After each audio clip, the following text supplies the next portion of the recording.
Just a few things. I told our team throughout preparation that I thought that it would come down to their empty side ball screen at the end of the possession, and could we block out and finish the possession with the rebound. And I thought there were times in the first half that we finished possessions the right way. There was 2 or 3 times that they scored where our rotation was poor. Then in the second half, they had 12 offensive rebounds.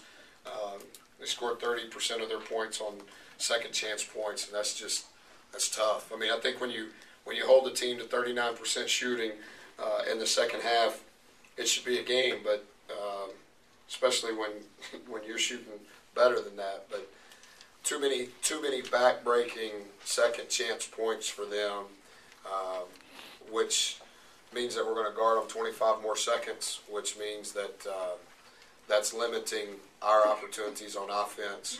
I thought we did some good things, but collectively as a team did not do enough good things to win, with the primary deficiency being finishing the possession with the rebound. Can you take us back to that turnover at the end that Dwight had? What were you guys looking for there, and what did you see? Well, the same thing that we scored on the previous possession, and I didn't even look at the official because they were trying to foul. We were up 3. And then when I did look at him, he said it was a turnover. So we were looking for a handoff and a fade screen, which is what we had done the previous possession. Dwight said that they were squeezing up on DJO in the head. You were going to do the handoff. Yeah. And they were squeezing up, so it kind of came up. Was the option on that if he decided that he didn't want to go that route to just take the shot himself? Or?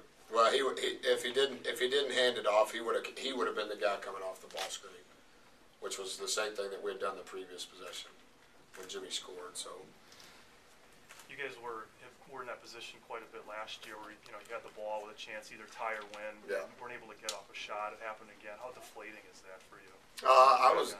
What I'm deflated by is giving them 12 extra opportunities in the second half. I mean, with 10 turnovers, not great, but definitely not bad. 10 assists relative to how we play is way below average. Not enough ball movement, not near as many paint touches as we typically get. That's a credit to Wisconsin. But at the same time, we took too many dribbles in the same place, took too many just swinging around the horn and not attack. But, yeah, I mean, did we get beat because we turned the ball over when they were fouling us at the end? No, that's not why we got beat. We got beat because they got 12 offensive rebounds in the second half. How much did it screw up your rotations and what you want to do? Reggie went down, and then the fact that Jay got like two fouls in the layup line. Yeah, I think Reggie's okay. They said he got stepped on his calf, so I think he's fine. But Jay's second foul changes our rotation, particularly since Joe's not here. He doesn't play the last 13 minutes of the half, and so now it changes your rotation. It changes your depth chart, because the guy that you're going to play the most minutes at that position, you got to sit out the rest of the half. So that hurt us. But even having said that, at halftime, like I told our guys, DJ, you hadn't made a shot, and Jay, you normally play double that, and it's a 1-possession game. But DJ only made 1 shot in the second half. But anyway, yeah, we can't foul. Jay picked up a second foul at the timeline. You can't do that. What was UW doing defensively? What do they do that gave you so many problems?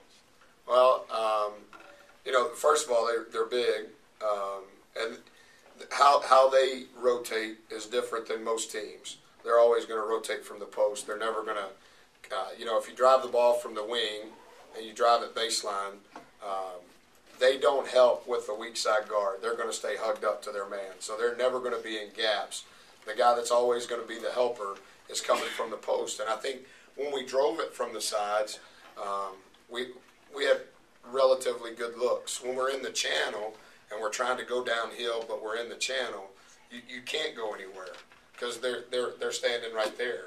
So you've got to attack them from the wings, not from the top. How frustrating was it that you guys couldn't capitalize when Lohr was on the bench for that 7-minute stretch in the second?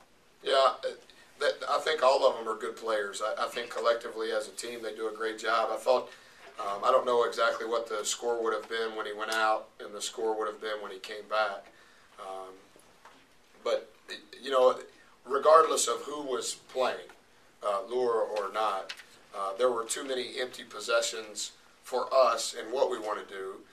And I don't know how many offensive rebounds they had during that 7-minute stretch that he was out, but it wasn't like he was the only guy that got offensive rebounds. I don't know how many he had. He had one. He had 3 rebounds. So we got beat not because 30 was on the bench. We got beat because of offensive rebounds. You said the other day you didn't think there was really a way to stop John Lure. How did you think you guys did against him? Well, I thought for the most part we defended the swing fairly well. I thought for the most part we did a good job on all of their ball screens. During the second half, when Jimmy was in foul trouble, we call it horns, when the 2 posts are high, drag it off one, and one rolls and one replaces, and they threw it dead inside to 32 consecutive times. I think it was 2 out of 3 possessions. They did that, and he scored. I think he's a really good player, but I felt, you know, you can't foul him. You can't foul him, and you can't stand dead behind him because he's going to score. You have to remind Jimmy from time to time that he can shoot the ball, and if he's got the availability to put it up.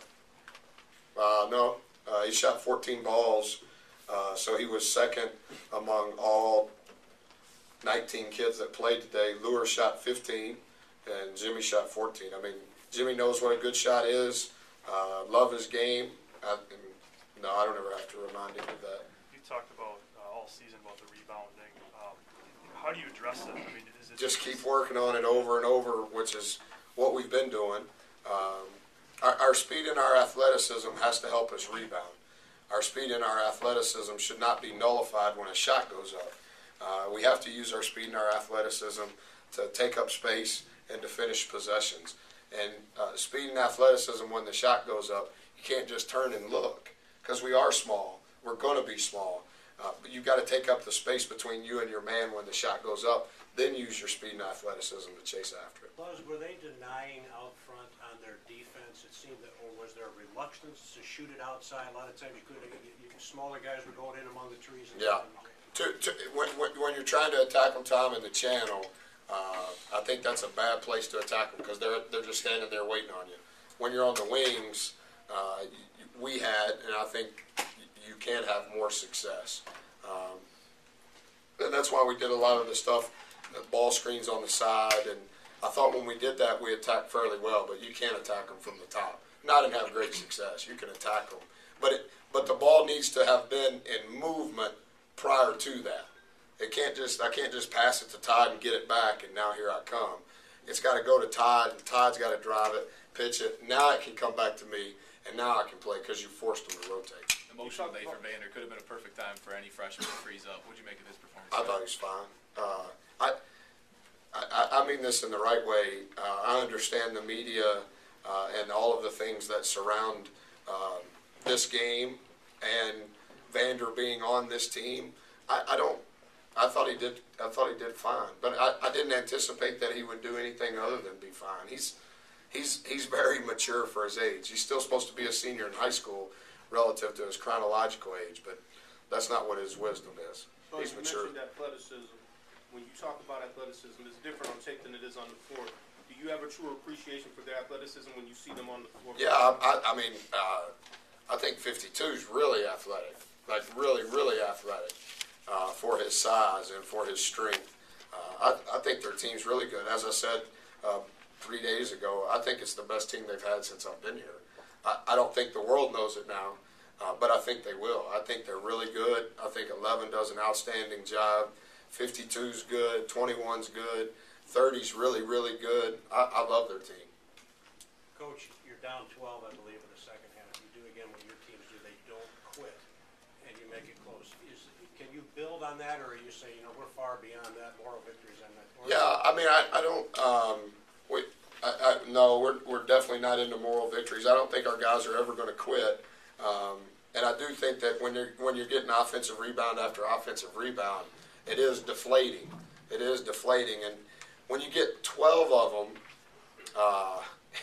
in whatever their time of possession would be, if they had the ball 13 minutes and we had the ball 7 minutes in the second half, and of those 13 minutes, they got 12 offensive rebounds, that's a backbreaker. It's a backbreaker because you're going to guard them 26 more seconds. And while you're guarding them, you don't have the ball in your hands. We've just got to continue to figure out ways to block out, continue to figure out how to give guys just one shot. I mean, they shot 45% for the game. We shot 48% for the game. But if you're scoring a third of your points on offensive rebounds, it's just, boy, it's hard to overcome. It's hard to overcome. That it?